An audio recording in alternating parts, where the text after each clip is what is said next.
Bienvenue dans cette nouvelle vidéo dans laquelle nous allons parler de changement et d'entrepreneuriat. Si vous êtes actuellement dans la démarche de créer une start-up, de créer votre activité d'indépendant dans le coaching, dans une activité de freelance marketing ou peu importe les domaines d'activité dans lesquels vous souhaitez vous lancer en entreprise, mais que à ce moment, lorsque vous commencez à faire les démarches, vous avez un espèce de syndrome très bizarre, mais qui est pourtant très connu. C'est cette sensation de ne pas être à la hauteur, que vous allez ne pas réussir à finalement offrir aux gens ce qu'ils ont besoin. Vous avez l'impression que finalement les experts du domaine dans lequel vous travaillez, vous vous sentez extrêmement loin des aptitudes que eux possèdent.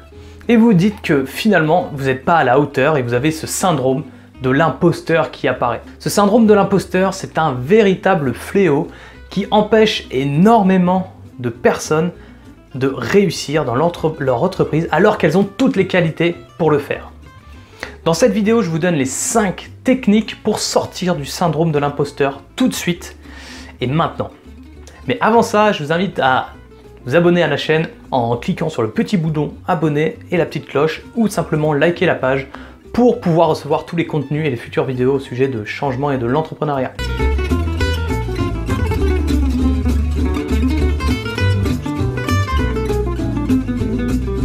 Alors on y va tout de suite, les 5 grandes techniques pour sortir de ce syndrome de l'imposteur. La première des techniques, c'est d'être honnête envers vous-même. Si aujourd'hui vous vous lancez dans ce domaine, c'est que vous avez forcément derrière une expérience, vous avez peut-être même un diplôme, vous avez peut-être juste une passion qui vous nourrit et qui suffit à justifier le fait que vous vous lanciez. D'accord ? Vous avez peut-être par le passé réussi à obtenir un diplôme. Vous avez bien réussi à apprendre de nouvelles connaissances. Vous êtes quelqu'un qui est capable d'apprendre de nouvelles connaissances et qui, quand il les a, est capable de les mettre en action. Certes, vous n'êtes pas parfait, mais qui peut prétendre être parfait aujourd'hui? Même le plus grand des experts fait des erreurs, ne connaît pas tout et apprend tous les jours. Donc la première des choses, c'est soyez honnête. Regardez ce que vous avez fait derrière vous. Regardez, faites le listing, l'inventaire de toutes les choses que vous avez réalisées. Que ça aille d'apprendre à faire des lacets, à apprendre à parler français, à écrire ou simplement une compétence si vous avez eu, je sais pas, vous avez été au collège, que vous avez été au lycée, vous avez eu votre bac, un BTS, une licence ou je ne sais quel autre diplôme. Faites-en l'inventaire. Faites l'inventaire de toutes les expériences associatives, des choses que vous avez pu faire dans des métiers saisonniers, que vous avez réussi à rentrer de l'argent, à encaisser un client. Souvenez-vous de toutes les choses que vous avez appris à faire, qui n'étaient pas forcément parfaites au début, mais que vous avez finalement réussi à faire bien, correctement. Et soyez honnête envers vous-même. Vous êtes capable. La deuxième des techniques, elle est évidemment d'afficher vos objectifs. Soyez clair sur ce que vous voulez. Affichez vos objectifs. Affichez-les, ce soit dans votre salle de bain, que ce soit dans votre bureau, dans votre chambre. Faites en sorte de les voir et de vous les visualiser. Qu'est-ce que vous voulez? Qu'est-ce que vous voulez atteindre dans ce métier-là? Quels sont vos idéaux dans ce métier-là? Est-ce que c'est de l'argent que vous voulez? Quel montant d'argent vous voulez précisément? Est-ce que c'est juste un confort de travail, de pouvoir travailler de chez vous et d'être libre, de vous dire que vous êtes libre aujourd'hui financièrement parce que vous gagnez votre propre argent sans avoir un patron sur le dos? Ça peut être ça votre objectif.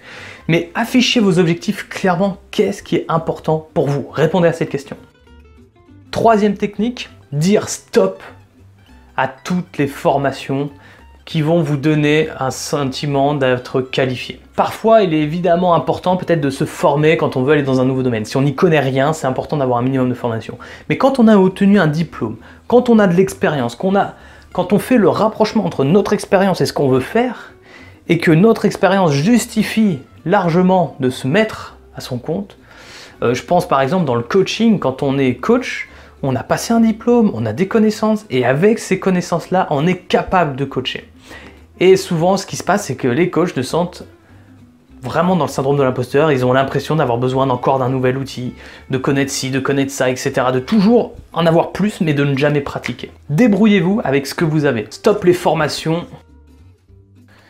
Ensuite, félicitez-vous. À chaque fois que vous allez avoir une petite victoire, faites en sorte de vous embrasser, de vous applaudir, de boire un coup, de faire sauter une bouteille de champagne pour des tout petits succès. Faites ça parce que c'est hyper important de prendre conscience que vous avancez, que vous faites des petits pas et c'est ces petits pas-là qui sont les plus importants. Ok? Et vous verrez, l'objectif que vous avez là à 5 ans, lorsque vous l'aurez atteint, il sera aussi jouissif qu'un petit pas que vous aurez fait au début. Vous verrez, c'est la montagne en haut, quand on arrive en haut, on se dit bah dis donc, ça y est, j'y suis déjà. Et on a un petit sentiment de merde, c'est déjà fini. Il suffit juste de mettre un pas devant l'autre et d'avancer petit pas après petit pas et de s'encourager, de se féliciter et d'apprécier ce chemin. Le dernier des conseils que je vais vous donner, c'est de passer à l'action.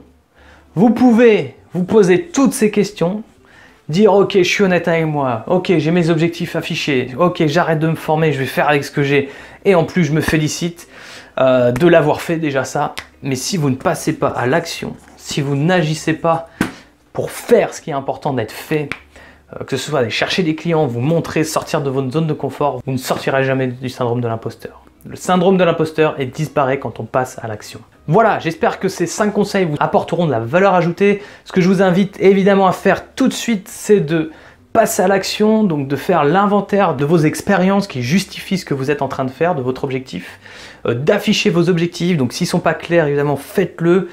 Écrivez noir sur blanc ce qui est important pour vous dans ce que vous voulez obtenir et soyez le plus précis possible. Dites stop évidemment aux formations pendant un temps, vous pouvez les planifier, mais sachez que ce n'est pas de l'urgent important, c'est du important non urgent les formations. Soyez bien précis dans la façon dont vous allez prioriser vos objectifs et vos actions. Félicitez-vous une fois que vous l'aurez fait, seulement quand vous aurez fait cette première étape et passez à l'action.